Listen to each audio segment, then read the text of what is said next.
The first German prisoners to reach American soil in 1943 stepped off their transport ships with rigid posture and narrowed eyes, carrying with them years of propaganda about a decadent, chaotic United States. Their boots struck the wooden planks of the Virginia docks with dull, hesitant thud. Salt-heavy air clung to their uniform. Around them rose the towering silhouettes of cranes, steel framework, conveyor belts, and the ceaseless movement of cargo handlers working in synchronized rhythm. Welding sparks flashed like tiny white stars in the fog. Diesel engines rumbled. Forklifts darted through lanes with mechanical precision. Nothing about the docks resembled the weakness they had been told defined America. The scene unfolded like an industrial symphony, loud, organized, disciplined, and it stunned the soldiers, who had believed the Reich's assurances that America lacked the seriousness and technological sophistication for total war. The train journeys that followed carried the prisoners deep into the American interior, revealing a landscape that contradicted everything they expected. The carriages were not cattle cars, but padded passenger coaches, their windows open to warm summer wine. Outside, farms stretched farther than the eye could see, acres of corn, wheat, and soy rolling endlessly under the sun. Barns stood tall and well-painted. Tractors plowed fields with a scale and efficiency unimaginable in Europe. Small towns appeared like orderly clusters of homes and street lamps, each one shining brightly even after dusk. To men accustomed to blackouts at home and nights punctured by the whine of bombers, the illuminated stillness of these towns felt almost unreal. America looked untouched by war, abundant and confident. If this was supposed to be a nation on the brink of collapse, none of it showed. Inside the camps, the prisoners braced for cruelty but encountered something entirely different. The fences, guard towers, and rows of wooden barracks looked familiar enough, but the treatment they received did not. American personnel processed them methodically. Medical check, clean uniforms marked PW, and clear explanations of camp rule. The Geneva Convention was cited openly and followed consistently. Meals arrived hot and in generous portions. Punishments were regulated rather than arbitrary. Even guards addressed prisoners with a formal, almost businesslike tone. Many Germans were unsettled by this. Their own regime glorified harshness. Yet here they were, in the hands of those they had been taught to despise, and being treated with a fairness that forced them to reconsider what power actually looked like. Their first night behind the fence delivered an even more profound shock. After lights out, many stepped outside to smoke or stretch their legs while guards watched calmly from the tower. In the distance, beyond the barbed wire and the camp perimeters, lay the glow of an American town. Street lamps lit the road, houses shone with bright windows. Neon signs flickered above diners still serving late meal. The horizon itself pulsed with electricity. For men raised under a regime where darkness was a survival tactic, this glow carried a message. America was not afraid. America was not under threat. America lived as though war were something happening far away. That quiet glow, more than any speech or statistic, fractured the first layer of their ideological certainty. Daily life in the camps settled into a rhythm that continued dismantling assumptions. Dawn brought reveille, followed by breakfasts that felt extravagant compared to German rations. Toast, eggs, oatmeal, even fresh milk appeared regularly on trays. Roll calls passed quickly.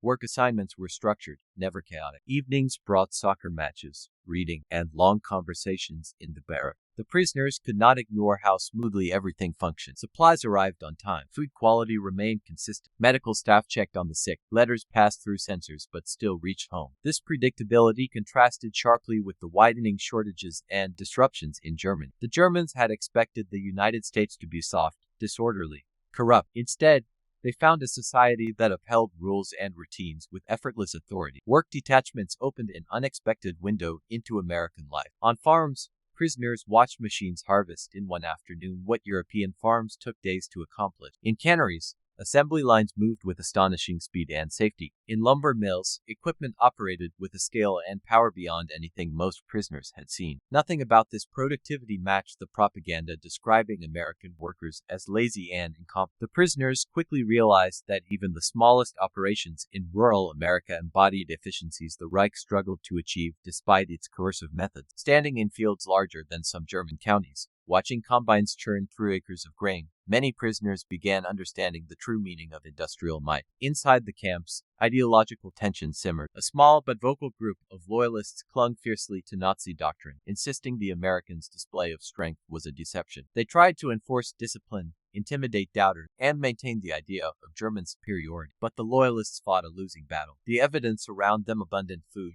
humane treatment, mechanization everywhere, Civilians living calmly under bright lights undermined their arguments more effectively than any American statement could. Realists within the camp quietly multiplied. They asked why a supposedly inferior nation could feed and clothe them better than the Reich fed its own civilians. They wondered why guards treated them according to written law, while Germany often treated its enemies with open cruelty. They noticed that the camp system functioned with consistency and fairness, unlike the chaos of the collapsing home front. Conversations with American civilians left deep impressions. Farmers who hired POW labor greeted them not with hatred but with a practical friendship. Some offered water or shade during work breaks. Others shared fruit, sandwiches, or even small holiday treats during the harvest season. These gestures were not political. They were simply human. Yet to the prisoners, they carried immense weight. Acts of kindness from the enemy were difficult to reconcile with the stories they had believed. They revealed a society secure enough in itself that it did not need cruelty to assert dominance. As the seasons changed, so did the prisoners' internal landscape. They watched America continue functioning, towns alive,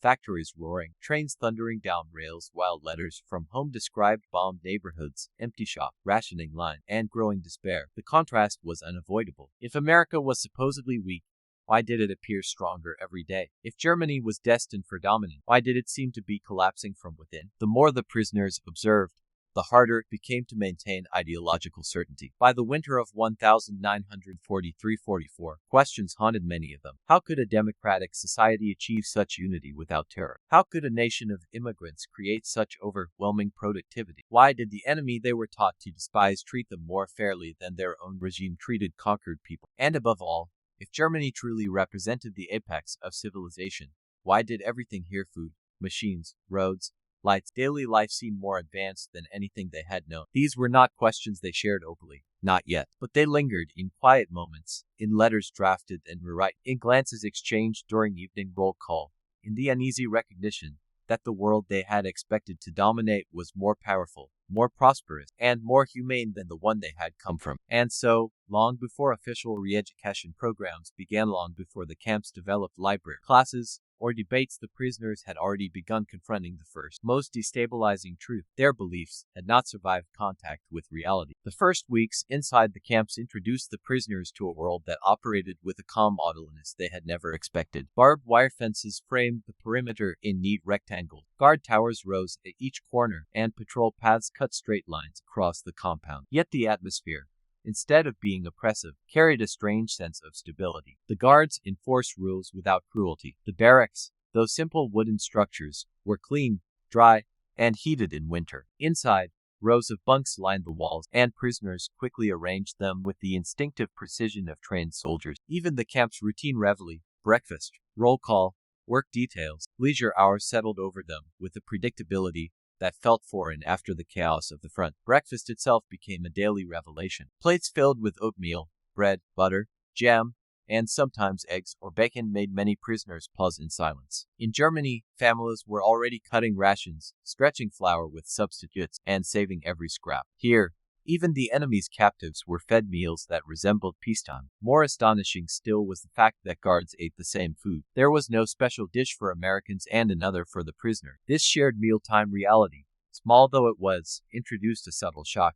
The United States did not need to starve its prisoners to preserve resources. Food was abundant enough to share. Morning roll call followed, a crisp inspection under the watchful eyes of U.S. Army officers. The prisoners expected shouting, posturing, or attempts to humiliate them. Instead, orders were delivered plainly and efficiently. Names were checked. Sick men were sent to infirmaries without hesitation. Work assignments were listed with the same matter-of-fact calm. Everything followed written regulation. To soldiers raised under a regime where authority often gained strength through fear, the Americans' reliance on rules and consistency, rather than intimidation, felt disoriented. Work details carried the prisoners beyond the fence and into the daily life of the United States. On farms, they moved through seas of wheat that rippled like gold under the sun. American tractors and harvesters roared through fields at speeds that left German agricultural workers astonished. Machines cut, threshed, and collected grain simultaneously. What took dozens of men in Europe a full day could be accomplished here in a morning. Prisoners stared at these devices as though witnessing a demonstration of the future. It was not just machinery that stunned them, though the machines were impressive, but the ease with which civilians operated them. Farmers moved confidently,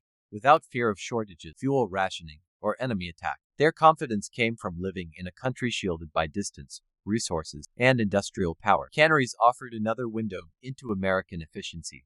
Assembly lines rattled steadily. Conveyor belts hummed. Workers, many of them women filling roles left by enlisted men, moved with practiced speed, packing vegetables and fruits into tins that disappeared into steaming machines and emerged sealed, labeled, and stacked. The prisoners could hardly fathom the volume produced in a single shift. Some whispered among themselves that these canneries alone could feed entire divisions for months. In Germany, shortages of manpower, equipment, and raw materials strained the system constantly. Here, everything felt smooth, abundant, and extraordinarily productive. Even tasks as mundane as road repair revealed something deeper. Local governments, short on labor due to enlistment, often used POW work details to maintain infrastructure. The prisoners helped patch asphalt, clear drainage ditches, or repair fencing. They noticed that trucks arrived with supplies on time, tools were plentiful, and supervisors worked without fear of higher authority. In Germany, administrative decisions often came shrouded in political pressure, ideological oversight, or resource scarcity. Here, bureaucracy functioned without drama. To the prisoners, it seemed that American society simply worked. Within the camps, tension rose not between prisoners and guards, but among the prisoners themselves. The ideological loyalists, those still fiercely committed to Nazi doctrine, attempted to maintain control over their comrades. They held whispered discussions at night, reminded others of their duty to the fatherland, and insisted that American abundance was a facade meant to deceive them. According to these loyalists, the Americans were desperate beneath the surface, their society fractured, their industry inflated. Do not be fooled by this comfort, they warned. This is bait. But for many prisoners, the warning sounded hollow. Nothing they saw resembled desperation. On farms, workers laughed with one another while performing tasks that Germans associated with crushing wartime responsibility. In towns visible through camp fences, families strolled under bright street lamps. Shops remained open. Children played in schoolyards. Civilians spoke freely, without glancing over their shoulders. Newspapers stacked in canteens and libraries carried debates, criticism, and open discussion articles that would never have survived censorship in the Reich. The Loyalists' influence weakened further when work assignments brought prisoners into direct contact with American civilians. These civilians were not trained propagandists. They were ordinary farmers, small business owners, and city workers. Their interactions were brief but telling. Many greeted prisoners with nods or simple phrases like "morning" or "watch your step there." Some offered cold water during harvest season or shared apples from crates. One farmer, asked by a POW why he treated the enemy so kindly, simply replied, "You're working hard, same as anyone else." For prisoners taught to view Americans as morally corrupt, this casual decency was deeply unsettling. Even more unsettling was the confidence civilians displayed. They did not fear prisoners. They did not appear intimidated by uniformed Germans. They behaved as though the war, while serious, posed no threat to their homes or communities. That confidence revealed something the prisoners had not understood before arriving. The United States was fighting a global war without being consumed by it. Camp libraries and educational programs, introduced gradually, accelerated the ideological shift. Books in German donated by universities,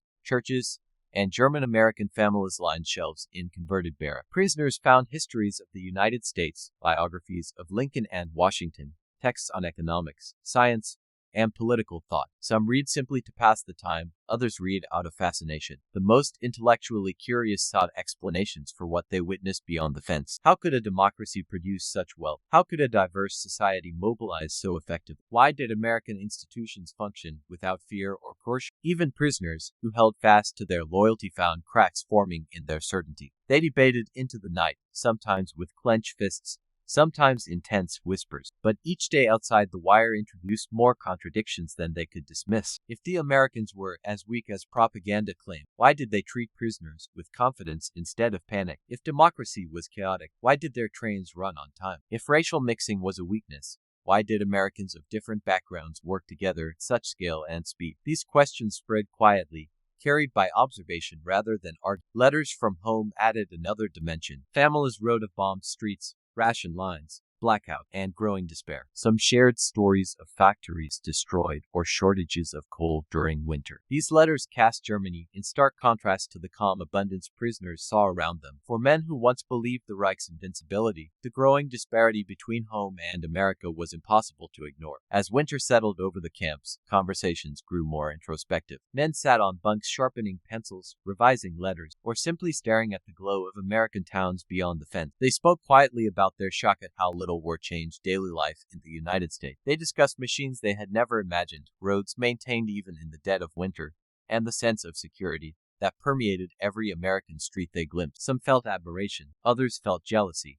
A few felt something closer to grief, the sinking realization that their nation had led them into a war they could never hope to win. By early 1945, ideological certainty had eroded for many of them. What had begun as confusion grew into doubt, and doubt grew into a sober recognition. The world they thought they understood did not exist. Their beliefs, once seen as ironclad truth, had not survived the reality of American farms, factories, and daily life. Behind the barbed wire, long before formal re-education efforts took shape, a quiet transformation was underway, one born not from coercion or lecture, but from the undeniable weight of evidence. And as the war moved toward its final phase, the prisoners found themselves living at the fault line between two worlds: the collapsing reality of the Reich and the overwhelming power of the society that held them. As the months passed, what began as a series of isolated surprises grew into a persistent tension within the minds of the prisoner. Every day, whether through work, observation, or simple routine, presented another detail that contradicted the worldview they had brought from Germany. They found themselves living in a paradox, behind fences and under guard, yet experiencing a level of stability and abundance their own families back home no longer enjoyed. This contrast did more than unsettle them.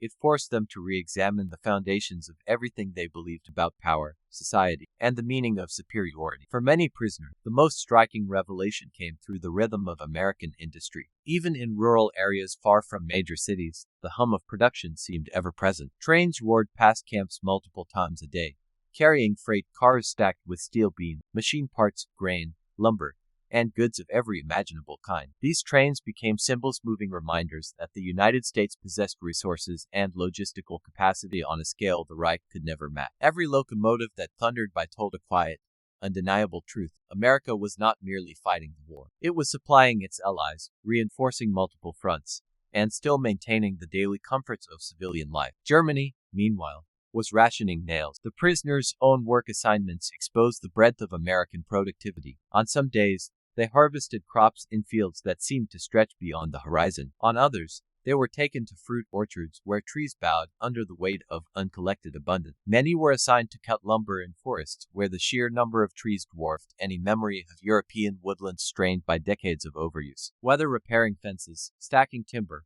or processing vegetables, the prisoners found themselves confronting a consistent reality. Everything in America existed on a scale far larger than anything at home. Even the smallest interactions with American tools left impression. Hammers, saws, pliers, and shovels were plentiful, well-crafted, and easily replaced if damaged. In Germany, tools were guarded, inventoried, and carefully rationed. Here they were simply part of the job. The ease with which Americans maintained equipment suggested an industrial base that could afford such generosity, a luxury unthinkable under the ration-stricken Reich. For a culture that prided itself on engineering prowess, it was humbling to see that American factories could produce everyday tools faster than Germans could maintain them. Inside the camps, the infrastructure itself reflected American capacity. Heating systems kept barracks warm through harsh winters. Canteens stocked basic items without shortages. Water lines worked reliably. Even dental and medical care met standards far beyond what prisoners expected. The presence of trained medical staff in POW camps stunned many Germans who knew that, back home, even civilians struggled to find proper care as the war dragged on. Here, medical checkups were routine, medicines were available, and serious cases were sent to nearby hospitals. Hospitals staffed, supplied, and functioning with a professionalism prisoners associated with peacetime, not global conflict. The psychological impact of these daily observations grew steadily. German propaganda had portrayed America as a nation of moral decay, crippled by racial mixing, capitalist greed, and cultural weakness. But the prisoners watched Americans of different backgrounds working side by side, seemingly unconcerned with divisions that ideologues insisted would tear society apart. They saw women operating machines with confidence, immigrants running farms, and black soldiers serving alongside white soldiers in support roles at the camp. None of this resembled the chaos or inferiority the Reich described. Instead, it revealed a society whose strength flowed from diversity rather than uniformity, an idea profoundly unsettling to those raised under racial ideology. The camps themselves became microcosms of shifting reality. Libraries expanded as more books arrived from universities and civic, offering prisoners access to German literature alongside American texts. Some Germans devoured these books greedily, eager to understand the society they had underestimated. Others read them cautiously, torn between curiosity and loyalty to the ideas they had been taught. The most ideologically committed refused to touch them, yet even they could not escape the influence of their surroundings. In the evenings, prisoners gathered in barracks warmed by pot-belly stoves, talking in low voices about what they had seen. They spoke of tractors tilled by farmers who did not fear air raids, of trains that ran with precision despite wartime pressures, of factories glimpsed from the distance that poured smoke into the sky day and night, signs of relentless production. They compared these sights with memories of home streets darkened by blackouts, factories shuttered by fuel shortages, families rationing every last scrap. The contrast grew sharper with each passing week. Some prisoners tried desperately to maintain the ideological narrative. They insisted the Americans were hiding their suffering, that the abundance was an illusion, that any society with racial and cultural diversity must collapse eventually. But fewer men found these arguments convincing. Reality outside the fence had grown too vivid, too consistent, too overwhelming. It was becoming clear that the world the Reich promised did not exist, and that the world the Americans lived in not perfect, but functioning, abundant, confident was far stronger than they had imagined. Moments of human kindness accelerated this shift. A farmer offering cold lemonade on a blistering day, a child waving shyly at a work detail, a church group sending donated books or blankets to the camp. These gestures defied every stereotype the prisoners carried. The enemy was not cruel. The enemy was not collapsing. The enemy was not morally rotten. The enemy was, in many ways, everything the Reich had promised Germany would become but never truly achieved. Even the guards, firm and alert, were not the brutish caricatures propaganda had described. They followed rules, respected boundaries, and did not lash out in anger. They treated prisoners with a professionalism that left no room for hatred. The prisoners began to see that strength did not need cruelty to justify itself. Power could be calm rather than explosive, organized rather than oppressive, rational rather than fanatic. The slow collapse of certainty within the camps was not born from lectures, slogans, or pamphlet. It came from the relentless weight of daily experience, from machines that outperformed anything Germany produced, from civilian life that continued smoothly despite the war, from an industrial base that generated abundance even while fighting across the world. It came from the glow of towns at night, from the rhythm of trains that never stopped running, from the confidence of a society that did not fear collapse. And it came, most powerfully, from the prisoners' growing understanding that none of this was an illusion. The fences around them were real, but beyond the wire lay a nation whose strength was undeniable and whose resilience was unlike anything they had been taught to expect. By the end of 1944, few prisoners still believed the Reich's portrayal of America. Some rejected the ideology outright. Others wavered, caught between loyalty and the truth their own eyes revealed. A smaller number grew bitter not at the Americans, but at the lies they realized they had believed for far too long. Behind the quiet routines of camp life, a profound internal transformation was taking shape, one that would have far-reaching consequences when these men eventually returned to a shattered Germany. As winter deepened and the war's momentum shifted decisively against Germany, the psychological landscape inside the POW camps changed in ways no one could have predicted. The fences still stood, the guard towers still watched, and daily routines still echoed across the compound, but something within the prisoners themselves had begun to shift irrevocably. The axis of certainty that had anchored their worldview, the belief in German superiority,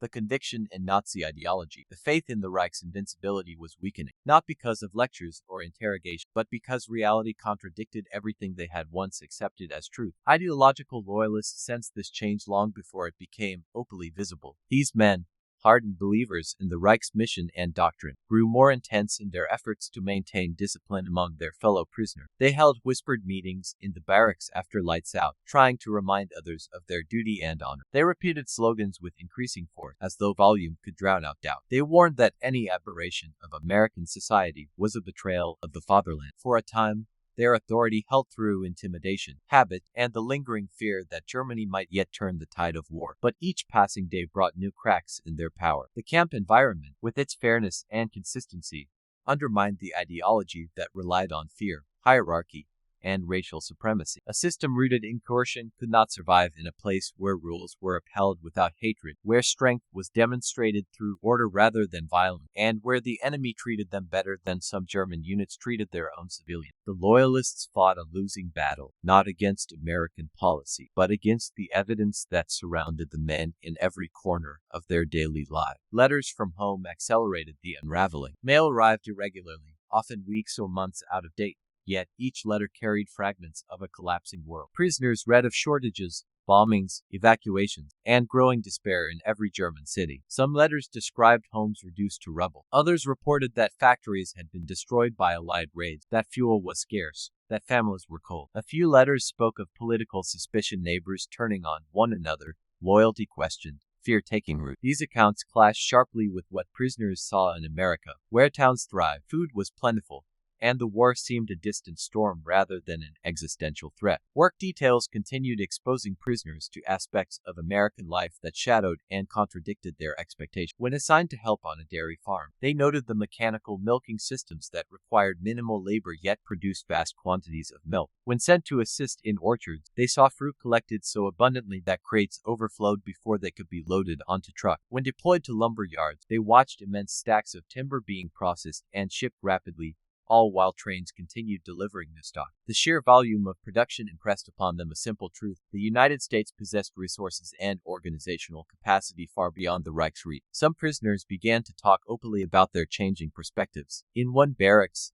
a young man from Hamburg confided that he had admired the American farmers, who worked confidently without fear of bombardment. Another admitted he had never imagined the democratic nation could maintain such coherence. A third pointed to the library, noting how the very availability of books uncensored, accessible, diverse was itself a sign of societal stability. Others simply sat quietly, absorbing the implications of everything they observed, their silence reflecting a struggle deeper than words could convey. American camp officials noticed these shifts but rarely intervened. Their approach remained consistent: uphold the Geneva Convention, provide structured daily routines, offer educational resources, and allow prisoners to see how American society functioned beyond the wire. They understood that ideology could not survive contact with lived reality, and they understood, perhaps better than the prisoners themselves, that the war was being won not only through weapons but through the undeniable power of democratic abundance. Civilians continued to play an unexpected role in this transformation. During harvest seasons, prisoners worked alongside families who treated them with pragmatic civility. A farmer's wife offering coffee to a tired work detail had more impact than any formal lecture. A child handing an apple to a prisoner through a fence left a deeper impression than any leaflet. These small acts revealed a truth the Reich had concealed: Americans did not view themselves as the weak, fractious population portrayed in German propaganda. They lived with confidence, unafraid of the men who had arrived as their enemy. As prisoners saw more of American life, they also encountered aspects that challenged their assumptions about race. Many observed Black American soldiers serving in logistics roles at the camps. The Reich had taught them that racial hierarchy defined a society's strength, that only uniformity could create unity. Yet they watched Black soldiers operating trucks, repairing equipment, and supervising details with professionalism. For some prisoners, this observation was destabilizing. For others, enlightening. It suggested that the Reich's rigid racial ideology was not only morally flawed but practically inferior to systems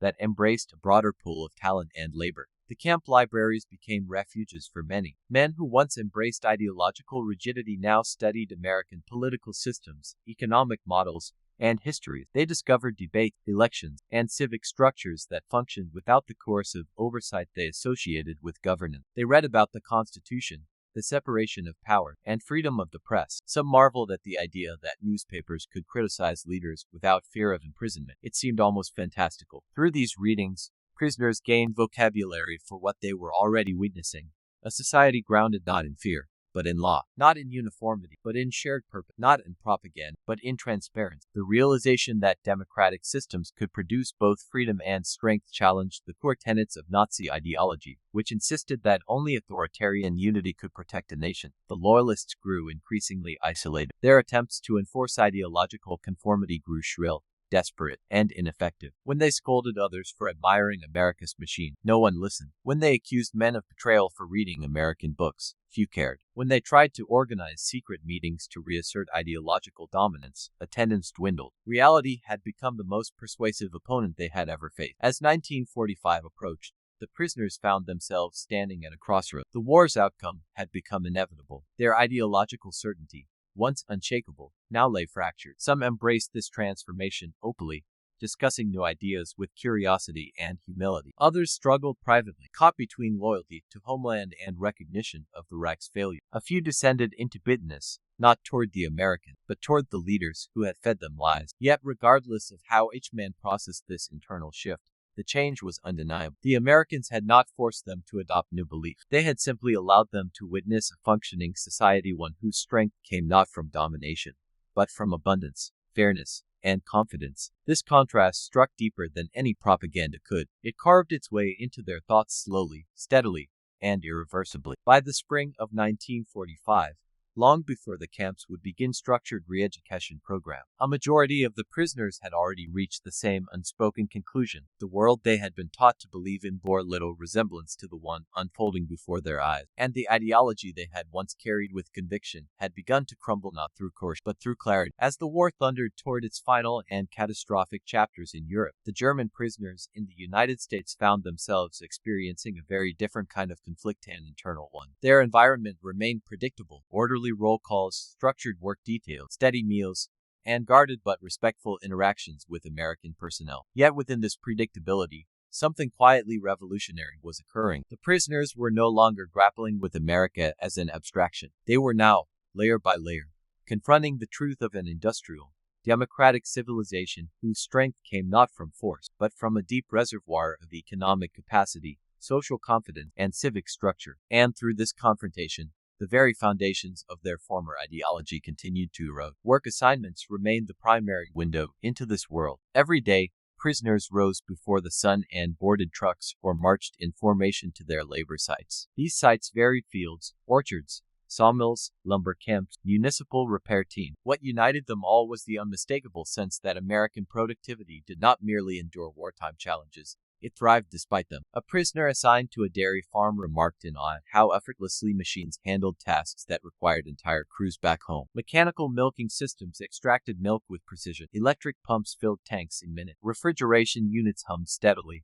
preserving vast quantities of dairy products before transport. There was no panic, no shortage, no fear of disruption. It was as if the war barely brushed against the daily flow of American life. Other prisoners worked in orchards where fruit ripened in quantities that exceeded any German expectation. Apples, peaches, pears, so much fruit that in some places, farmers had trouble collecting it all before it fell to the ground. Prisoners marveled at the abundance, wondering how a nation fighting across two oceans could still maintain such agricultural surplus. In lumber mills, saws roared with relentless intensity, turning immense logs into boards with efficiency unimaginable in the increasingly resource-starved Reich. Some prisoners helped process timber that would eventually support military structures, but the sheer volume alone overwhelmed them. America was not scraping its reserve, it was expanding its capacities daily. The sight of trains left perhaps the deepest impression. Freight locomotives roared past work sites with astonishing regularity, sometimes 3 or 4 per hour each, pulling long lines of well-maintained cars filled with everything from steel and machinery to food and mail. The prisoners' new rail transport in Germany had become a fragile lifeline, strained by bomb tracks, fuel shortages,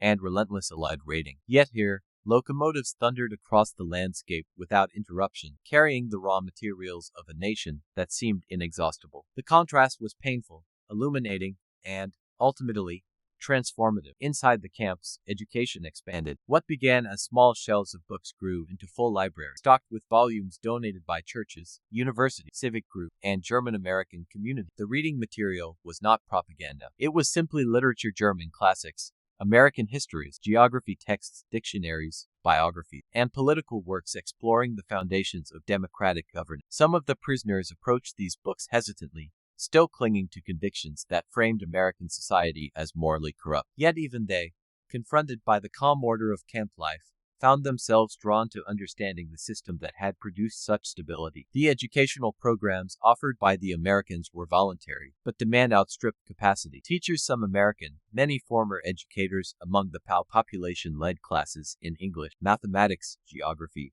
and, most surprisingly for many, civic. Prisoners debated the virtues and weaknesses of democratic systems. They studied the structure of the U.S. government, marveling at the balance of power among branches. They encountered concepts like freedom of the press, an independent judiciary, and local autonomy, ideas that had been systematically erased from their political vocabulary under the Reich. These classes were not indoctrination sessions. The Americans did not require allegiance or ideological conformity. Instead, they offered information, perspective, and open discussion. And therein lay the subtle force of the program. Men who had once believed that only authoritarian control could maintain order now saw a system that operated with astonishing efficiency and without the terror they associated with power. They learned that dissent was legal, that criticism was protected, and that leadership depended on public trust rather than absolute obedience. In this way, the educational programs did not tell the men what to think, they revealed what was possible. Meanwhile, work outside the wire continued to bring prisoners into contact with American civilians. These encounters, small and unorganized, chipped away at ideological resistance in ways structured lessons could not. A farmer who offered a prisoner a glass of cold water, a foreman who thanked a team of POWs for their labor, a child waving shyly from the edge of the field, a shopkeeper handing out spare gloves for winter work. These gestures were not part of any official program, yet they conveyed something powerful.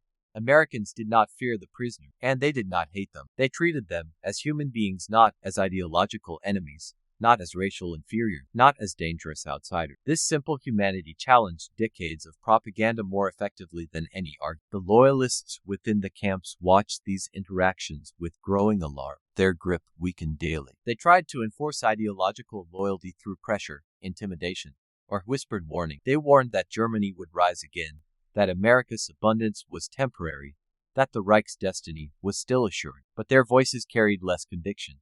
Their arguments, once shouted with fervor, now sounded strained even to their own. Reality had become the enemy of their doctrine, and reality showed no intention of retreating. American officers noted the change in camp atmosphere. They observed prisoners who had once carried themselves with rigid pride now walking with thoughtful expression. They noticed men who once avoided eye contact now asking questions during English lessons. They saw prisoners who had dismissed democracy now studying its principles with genuine curiosity. They watched men who once believed in the inevitability of German victory quietly confront the truth of the Reich's collapse. The prisoners themselves rarely spoke of these internal shifts openly. Pride, loyalty, shame, and confusion mingled in complex ways. Some felt guilty for questioning the ideology they had embraced for years. Others felt liberated by the discovery that the world was larger and more diverse than they had been taught. Many simply felt disoriented, caught between the identity they had inherited and the reality they now observed daily. As the war pressed toward its peak, the prisoners' understanding of power changed. They had believed that strength required domination,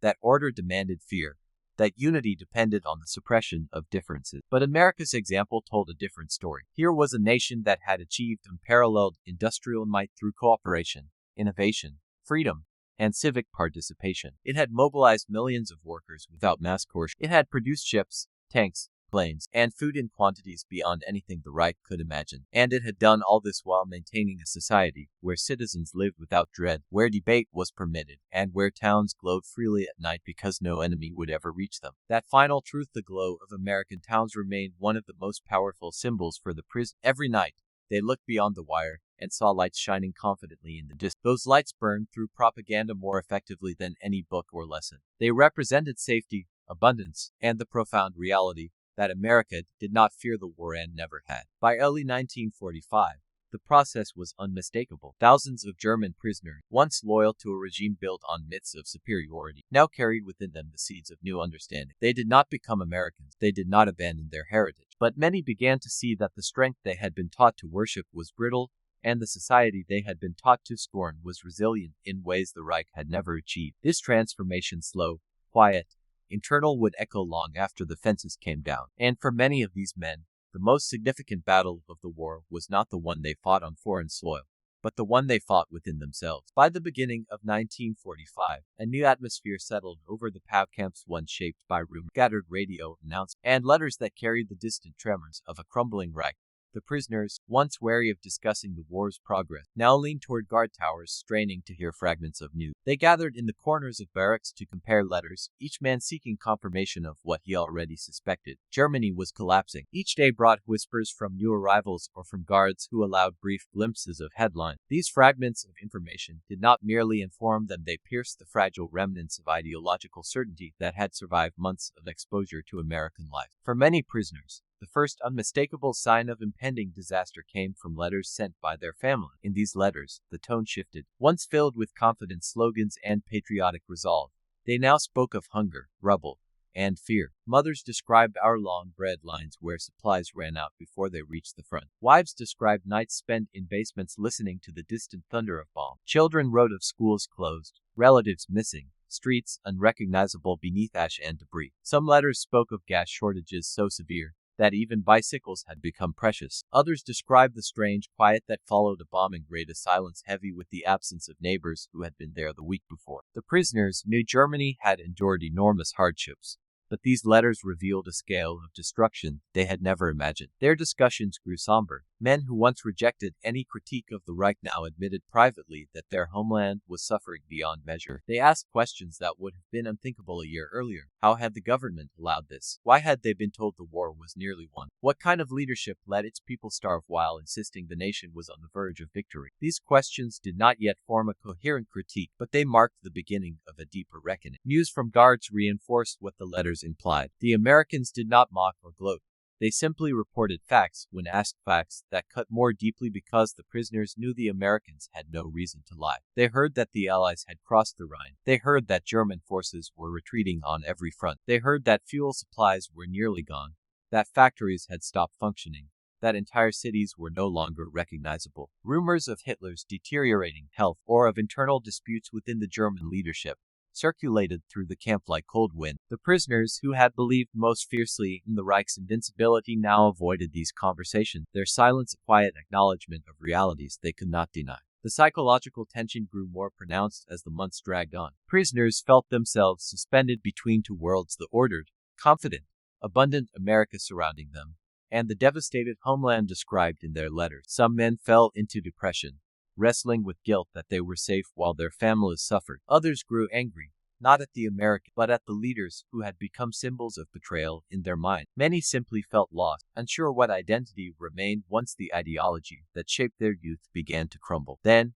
in April 1945, came the news that shattered even the last holdouts. Word spread across the camp like electricity. Hitler was dead. The guards confirmed it that evening, reading a brief, emotionless announcement from an official source. Some prisoners stood in stunned silence. Others collapsed onto benches or leaned against walls as though struck by an invisible force. A few loyalists attempted to rally others, insisting the Reich would fight on, but their voices carried no conviction. The ideological framework that had defined so many lives dissolved in that moment, leaving behind a void filled with confusion, grief, and unexpectedly relief. This relief did not come from disloyalty. It came from exhaustion, from the quiet recognition that the war had devoured too much, cost too much, and demanded loyalty even as it crumbled beneath its own weight. The death of their leader freed many prisoners to examine questions they had suppressed. Why had this happened? Were they fighting for a vision that had never existed? Had the Reich been built on illusions rather than strength? More devastating still was the news of Germany's unconditional surrender in May 1945. Camps fell silent as the announcement echoed from loudspeakers. The surrender confirmed what many had refused to accept: the war was over, and the Reich had failed. Some prisoners wept. Others stared blankly at the flag above the camp headquarters, contemplating a world that no longer had a place for the ideology they once believed eternal. A few clung desperately to fantasies of future resistance, but even they could not ignore the truth that nation and ideology alike had collapsed. The American response to Germany's surrender surprised the prisoners. There were no celebrations by the guards, no jeers or triumphal displays. Instead, the Americans carried out their duties with the same calm professionalism they had shown throughout the war. Meals were served, work details continued, schedules remained unchanged. This quiet dignity impressed many prisoners far more deeply than any victory parade could have. It signaled a kind of confidence and respect that contradicted every caricature the Reich had taught them about their enemy. At the same time, the prisoners' relationship with the Americans shifted subtly. Guards who had once stood as distant authority figures now became conversational partners. During breaks, some guards discussed the war's end with prisoners, explaining the challenges that lay ahead for Europe and the importance of rebuilding. Others answered questions about democracy, elections, or American society. The tone was not one of triumph, but of responsibility. The prisoners began to see the Americans not as destroyers of the Reich, but as stewards of a world order that would shape the future they would eventually return to. Civilians who interacted with POW work crews also responded differently after the surrender. Some expressed sympathy for the prisoners' family. Others discussed plans for post-war reconstruction or the importance of preventing another conflict. These conversations, grounded in practicality and compassion, revealed a cultural maturity that the prisoners found deeply surprising. Here were citizens of a victorious nation discussing not revenge, but rebuilding. Inside the camp, the internal transformation among the prisoners accelerated. Men who had once refused to read American books now borrowed them eagerly, seeking to understand the nation that had defeated them so decisively. Discussions in the barracks evolved from ideological arguments into philosophical debate. What made a society strong?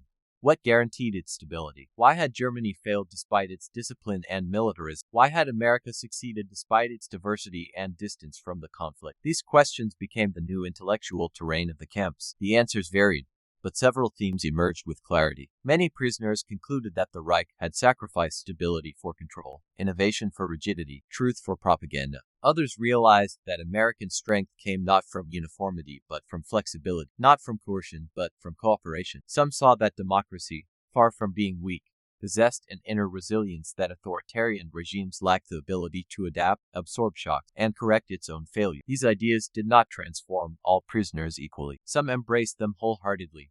Others resisted but could no longer deny their validity. A few remained bitter, clinging to fragments of belief that had been shattered by reality. But for the vast majority, the ideological collapse was complete. What replaced it was not blind devotion to America, but a sober recognition of the power that comes from openness, abundance, and civic trust. By the summer of 1945, the camps had become strange islands of stability, while Europe lay in ruin. And for the prisoners, this strange reality brought both comfort and sorrow. They were safe, fed, and secure, yet haunted by the knowledge that their families faced hunger, displacement, and uncertainty. The letters they received now contained questions. When will you come home? What future awaits us? What kind of Germany will you return to? The prisoners did not yet know the answers, but many sensed that they carried within them something new, something forged from months of witnessing a society that contradicted everything they had been taught. They carried, for the first time, the idea that another kind of Germany was possible. A Germany grounded not in domination, but in democracy. Not in fear, but in dignity. Not in illusion, but in truth. It was an idea that would shape their repatriation and the world they were about to re-enter. Throughout the last months of 1945, the German POW camps across the United States existed in a strange paradox. Inside the barbed wire, life continued in steady rhythm. Outside, the world that had created these men was gone. As repatriation plans began in earnest, the prisoners found themselves caught between relief and dread. They longed to return home to see their family, to rebuild their lives, but they also knew the Germany they had left behind no longer existed. They would not be returning to a triumphant Reich or even to familiar town. They were going back to ruin. Transportation back to Europe began in waves. Camps prepared the prisoners for departure with medical checks, updated identification documents, and instructions for the long journey home. Men who had lived beside each other for years exchanged handshakes, shared cigarettes, and packed the few belongings they had accumulated: letters, small carvings, notebooks filled with English vocabulary, and in some cases, well-worn library books they had grown attached to. The guards, who had once seemed like distant authority figures, now spoke casually with the departing prisoners. Some wished them good luck. Others reminded them that Germany's future would depend on people willing to rebuild it without hatred. The prisoners boarded trains heading eastward, retracing the routes that had once carried them into the unknown. This time, the journey felt different. The towns they passed were familiar now, and their bright lights, once symbols of disorienting abundance, had become markers of a world they would soon leave behind. Some prisoners found themselves staring out the windows with unexpected emotion, realizing that the landscapes of America had quietly reshaped their understanding of the world more deeply than any lecture could have. Ships waited in port cities to carry them back across the Atlantic. As they stepped aboard, many carried a new conflict inside, a sense of gratitude for the treatment they had received, mixed with fear of what awaited them in Germany. They wondered whether they would be greeted with suspicion, whether the loyalists would accuse them of betrayal, whether their families had survived at all. Some feared that the ideology that had begun to die inside them would be forced back upon them by others who had not seen what they had seen. The journey across the Atlantic was somber. On deck, groups of men stood silently, leaning on railings while the sea rolled under gray skies. They spoke quietly of home, of the letters they hoped would be waiting, of farms they planned to rebuild and towns they were afraid to see devastated. Some shared the memories that had shaped them during captivity: first glimpses of American factories, the glow of towns at night, the staggering machinery of American agriculture. For many, these memories felt like visions of an alternate future, one in which a society found strength through freedom rather than fear. When the ships finally approached European shores, the sight that greeted them struck with the force of a physical blow. Ports once bustling with life now bore the scars of heavy bombardment. Cranes lay twisted like broken skeletons. Warehouses stood roofless. Streets appeared deserted except for scattered groups of civilians picking through rubble. Smoke still lingered in places, as if the war had ended only hours earlier. The prisoners disembarked slowly, absorbing the devastation. Some wept openly, others could not speak.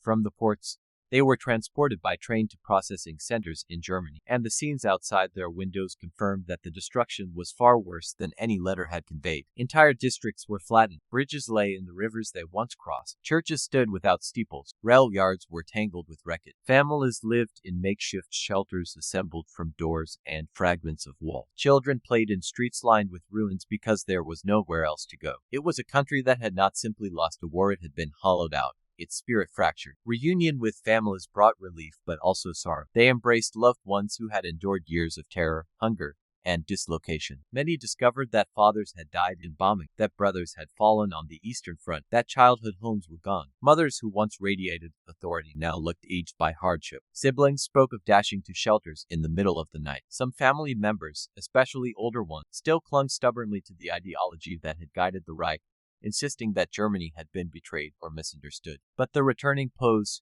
shaped by the quiet revelations of their years in America, recognized these words as echoes of a broken past. As these men began rebuilding their lives, they carried with them the lessons of captivity, lessons that would profoundly influence the post-war reconstruction of Germany. They had learned that strength could be rooted in economic abundance rather than militarism, that laws could guide society without terror, that diversity did not weaken a nation, and that freedom of thought did not lead to chaos. Many had seen firsthand how democracy functioned in everyday life. They had witnessed debates without fear, civic institutions operating with transparency, and citizens living without dread of punishment for honest criticism. These former prisoners found themselves uniquely positioned to serve as bridges between the past and the future. Some became teachers, determined to replace indoctrination with critical thinking. Others became civil servants, administrators, or local leaders who valued accountability over obedience. A few entered politics and helped shape new democratic institutions. Among them were men who would later contribute to the foundations of the European project, including figures like Walter Hallstein, who had spent time as a POW and would go on to play a central role in building post-war Europe's economic and political structure. The transformation that had begun behind barbed wire now continued in homes, workplaces,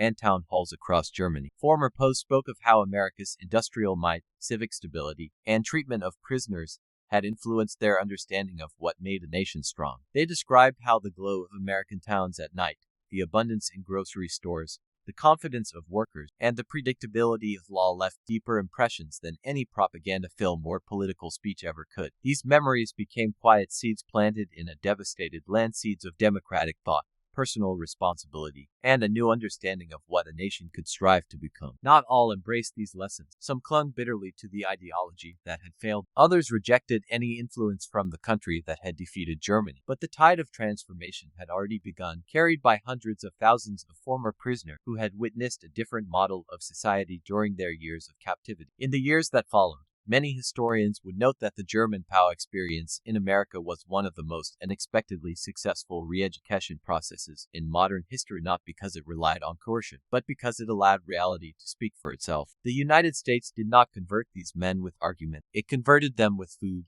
fairness, efficiency, law, and the undeniable example of a functioning democracy. And as the prisoners rebuilt their lives in the ruins of their homeland, they carried with them an understanding forged not on the battlefield but in the fields, factories, and small towns of America, that the strength of a nation comes not from crushing dissent, but from cultivating trust, not from terror, but from opportunity, not from uniformity, but from freedom. It was this understanding, quiet, steady, deeply rooted, that helped shape the foundations of the new Germany emerging from the ashes. In the years following the prisoners' return to Germany, the legacy of their captivity in the United States grew clearer with each passing season. Though history would give their experience little attention compared to battles, treaties, and political speeches, the transformation that had unfolded behind American barbed wire contributed quietly but profoundly to the remaking of a nation. These men, once soldiers of a totalitarian regime, had lived for years inside a functioning democracy at the height of its strength, and the impressions formed there did not fade. Instead, they rippled outward across post-war Germany like subtle,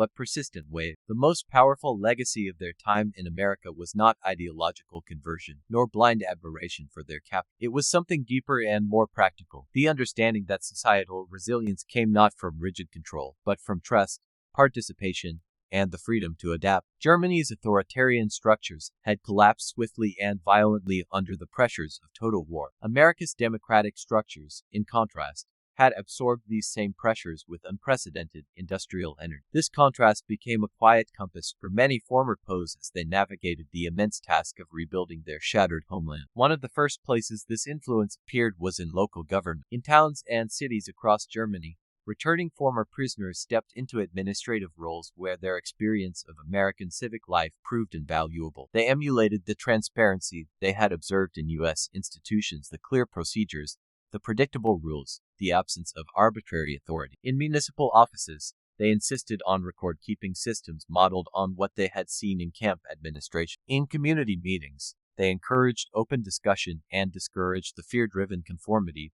that had once defined public life under the Reich. The change was not dramatic at first, but it spread organically through the efforts of thousands of men who carried inside them a memory of another way of living. Education became another powerful channel of influence. Former POWs who had taken school classes inside the camps, especially in history, civic, and English, often returned home with a desire to teach. Some found work in schools desperate for staff after the war's devastation. Others organized small study groups in basements or makeshift classrooms where they shared what they had learned about democracy, rights, and civic participation. They had no formal mandate to re-educate their fellow citizens. Instead, they taught from lived experience, the kind of learning that had seeped in slowly, quietly, while they harvested American wheat or repaired American roads. They knew what it felt like to live in a place where dissent was allowed, where government was predictable, where ordinary people felt secure. The lessons they shared were rooted not in ideology, but in memory. Some former prisoners became translators, interpreters, or cultural liaisons for the occupying Allied forces. Their familiarity with English and their exposure to American customs made them indispensable in the early post-war period, when Germany depended heavily on the Allied presence to maintain order and rebuild infrastructure. These men worked in military offices, town halls, and relief centers, helping bridge the communication gap between local populations and American administrators. Their unique position allowed them to interpret not just languages,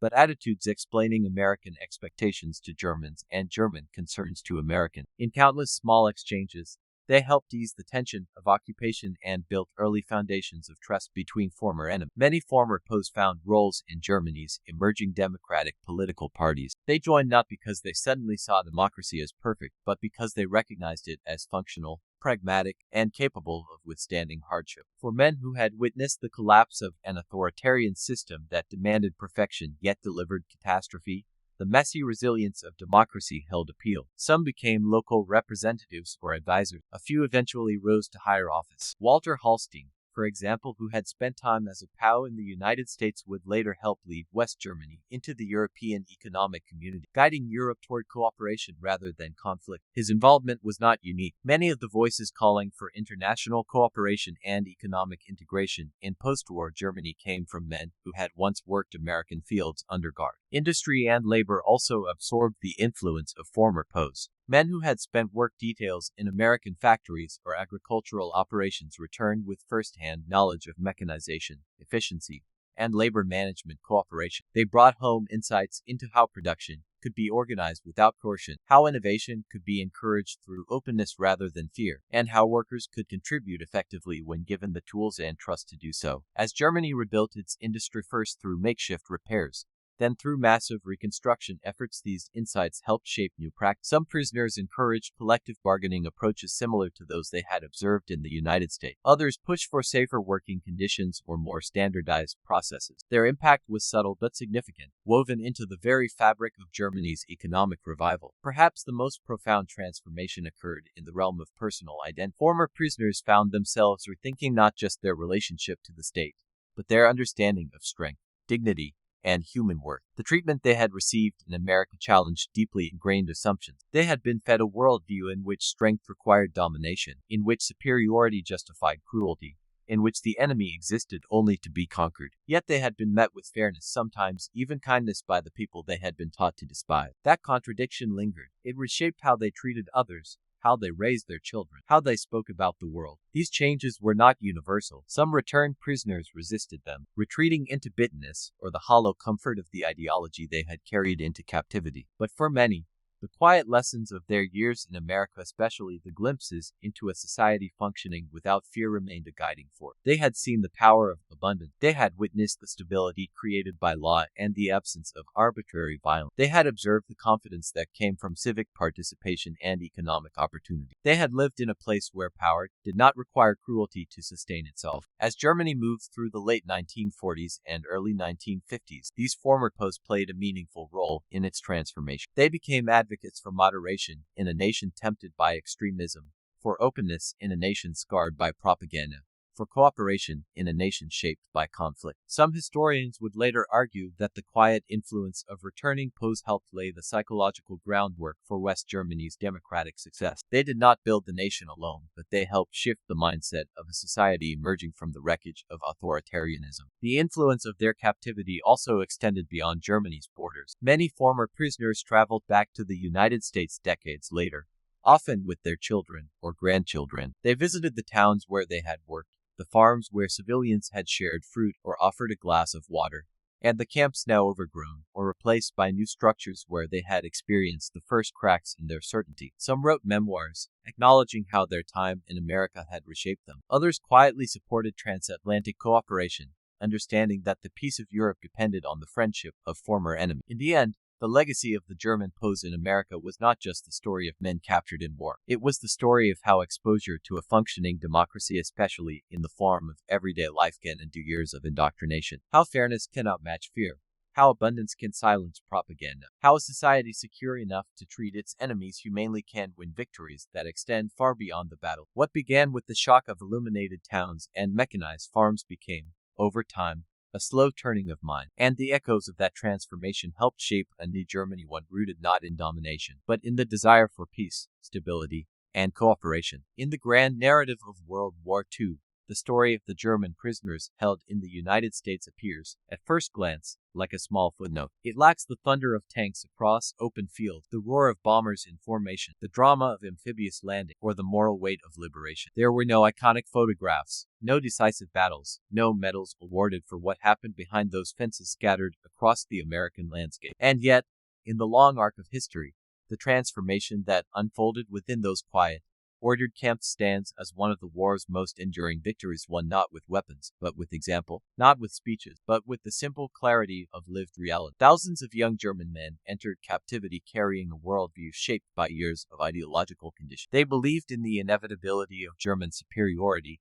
the fragility of democracies, and the supposed weakness of diverse societies. They expected hardship, cruelty, and vengeance from the Americans they had been taught to despise. Instead, they stepped into a world that contradicted every layer of their expectation. They found themselves surrounded by a society so materially abundant, so confident in its civic structure, and so secure in its identity that it could afford to treat its enemies with dignity. The power of this contrast cannot be overstated. In Germany, the war had stripped life down to its barest necessity. In America, even during wartime, the rhythm of daily life continued with a stability the prisoners could hardly comprehend. The lights stayed on at night, trains ran on time, factories produced at a pace that seemed impossible. Farms yielded so much food that waste was not a tragedy, but a logistical inconvenience. These details, mundane to Americans, astonishing to their captives, became the building blocks of a new understanding. The transformation that followed was not dramatic or instantaneous. It was slow, quiet, cumulative. It unfolded in the fields where prisoners worked beside American farmers, in the libraries where they read books they had never been allowed to touch, in the classrooms where they studied languages and civic principles, and in the barracks where they debated what the future might hold. It unfolded in the tone of a guard who enforced rules without cruelty,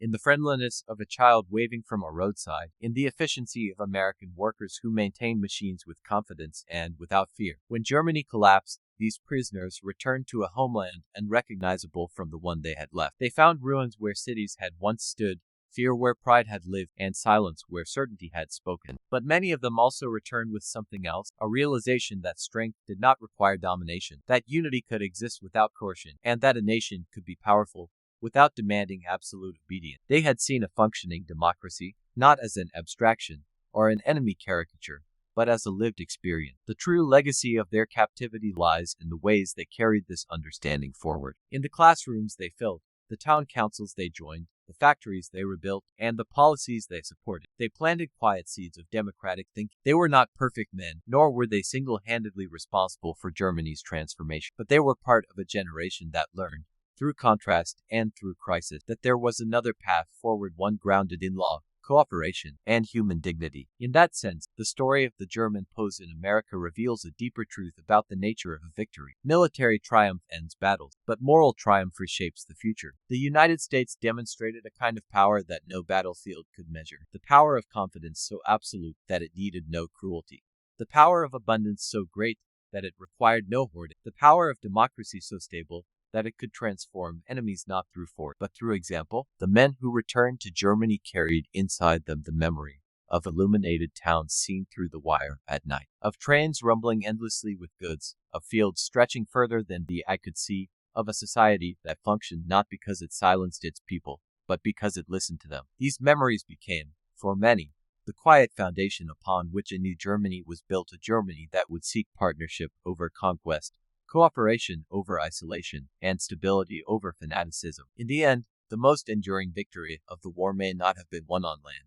sea, or air. It may have been won in the minds of the men who discovered, in captivity, a truth powerful enough to outlast the ruins of their old world, that freedom, fairness, and opportunity can forge a strength no ideology can break. And in that realization lived behind barbed wire, carried home across a broken continent, and woven into the fabric of a reborn nation, the legacy of America's quiet victory continues.